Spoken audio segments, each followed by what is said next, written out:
1 here in Rosedale. On one hand, we have a candidate who's been on the board since 1977. On the other, we have a newcomer, a mother of 5 who says she's tired of the way the education system is set up. The thing that is going to be the first focus, it has to be the fentanyl issue. Tara Carter has 2 kids in high school, and like most other parents, is worried about fentanyl, as the drug has been found on campuses around Kern County. This is her first time running for the County Board of Education, but she says transparency of funds is why she initially decided to run. I want to focus on the transparency of the ESSER funds. Although she knows the position she is running for does not oversee local school policy or budgets, she says she wanted to go for the higher level board. Meanwhile, her opponent, Ronald Froelich, has 45 years of experience since he was first elected to the board in 1977. He, like Tara Carter, argues curriculum is a big challenge for schools, although he knows there is not much the board can do about it. Keep going in our direction and knock some of this critical theory stuff out, and get back to the reading, writing, arithmetic. And in terms of what they can do, like dealing with expulsion appeals, Carter says there needs to be a better way to approach them. I think you hear what's going on. I think you look at the whole thing, and I think you talk to the family. The problem is too many people push papers. They say, what happened in this situation? They look at what the teachers wrote, they look at the notes, but did they look at the kid back in 4th grade when something happened to the kid, when he was attacked? She points to experiences she has had with her son being labeled problematic. Meanwhile, Froelich has dealt with many expulsion appeals in the past.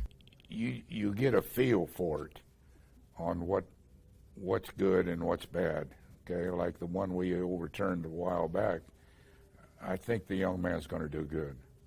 And I'm very interested after a year or 2 tracking him. And in terms of charter schools, both candidates expressed support for that education option. And we will continue to bring you an update on all the local school board races as we approach that November 8 election. In the meantime, we have all the profiles of the other candidates we have brought you up on our website, turn223.com. In Rosedale, Vanya Patino, 23 ABC News, connecting you. Long Beach investigators are looking into multiple stabbings that happened in the city Monday morning. The first call they responded to was around 5:30 near Anaheim Street and Atlantic Avenue, where they found a woman suffering from multiple wounds. She later died at the hospital. Carlos Torres says he sleeps on the sidewalk next to where this incident happened. Then the victim said, help me, he stabbed me or something like that. And I think he got robbed. He was asking for the money, and I went to 7-Eleven, and I called an ambulance. Police responded to a second call an hour later near Olive Avenue and 7th Street. Officers found a man with multiple stab wounds. He was taken to the hospital with non-life-threatening injuries. About half an hour later, officers responded to a third stabbing near Ocean Boulevard and 4th Place on the beach. This time, 2 men were stabbed.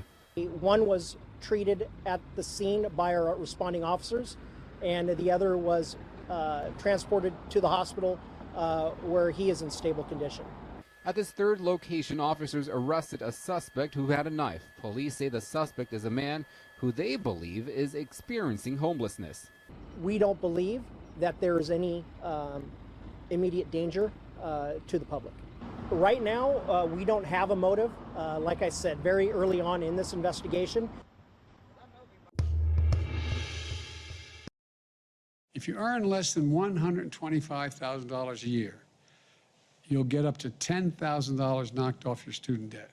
People with federal student loans who meet that condition now can apply for that cancellation at studentaid.gov. Borrowers with Pell Grants who meet the income requirements can get double the relief. The White House says beta testers reported the website was user-friendly. One said it was the easiest application they've ever filled out.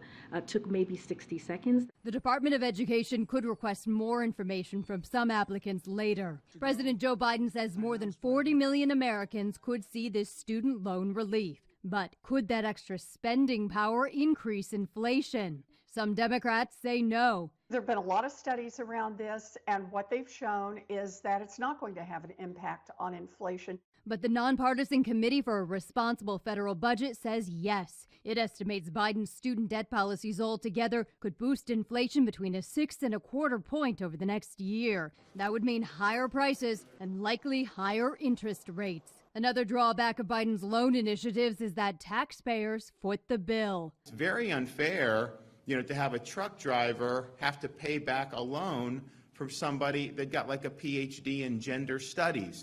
I'm Amy Kiley reporting. Tonight, another barrage of Russian strikes leaving parts of Ukraine, including the capital city of Kyiv, in the dark. Ukraine's President Zelensky says a third of the country's power stations have been destroyed by the recent Russian onslaught, causing massive blackouts. It's really cold. I'm sleeping in my clothes in my apartment. President Zelensky condemning the Russian attacks as terrorism, writing on Twitter, no space left for negotiations with Putin's regime. The Kremlin's new wave of Iranian-made drone missiles have been targeted at residential areas in Ukraine, resulting in civilian deaths and injuries. Firefighters scrambling to rescue survivors. It's genocide of Ukrainian population. They want to destroy our critical infrastructure. They do want to kill civilians. Ukrainian forces fighting back. Local Air Force officials say they've used air defense missiles to shoot down 37 out of the 43 drone missiles Russia recently launched. Western intelligence officials believe Iran has been supplying Russia with the weaponized drones. The shift in strategy on the part of the Russians is because they're losing on the ground. The Russians cannot win on the battlefield against the Ukrainians.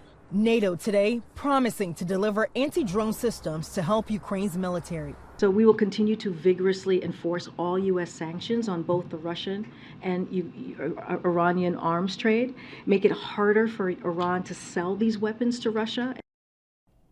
In the meantime, Russia's military now suggests the fighter jet that crashed into a residential apartment complex in southern Russia was due to an aircraft malfunction. At least 15 people, including children, have been reportedly killed. In Washington, Faith Abube, ABC News.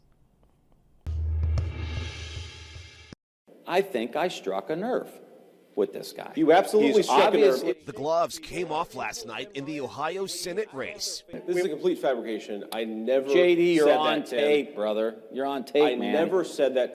Democrat Tim Ryan locked in a tight race against Trump-backed Republican candidate J.D. Vance. The latest polls show Vance with a slight lead. And last night, in their final debate, Ryan accused Vance of pushing racist beliefs. This is who he's running around with, talking about replacement theory. There's no big grand conspiracy. This is a country who's been enriched by immigrants from all quarters of the world.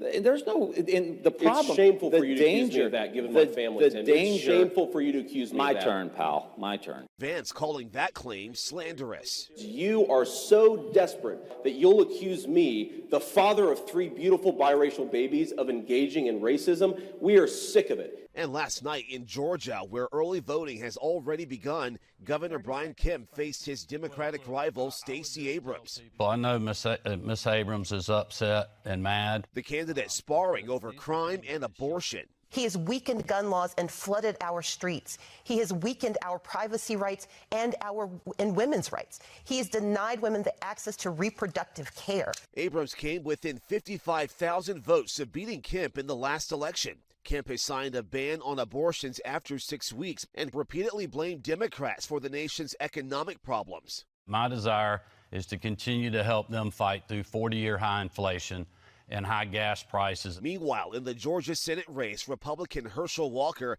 is now acknowledging that he did give a $700 check to his ex-girlfriend. Let me see. It could be. Yes, that's my check. But Walker denies knowing that the check was used to pay for an abortion. I have no idea what that can be for. Justin Finch, ABC News, Washington.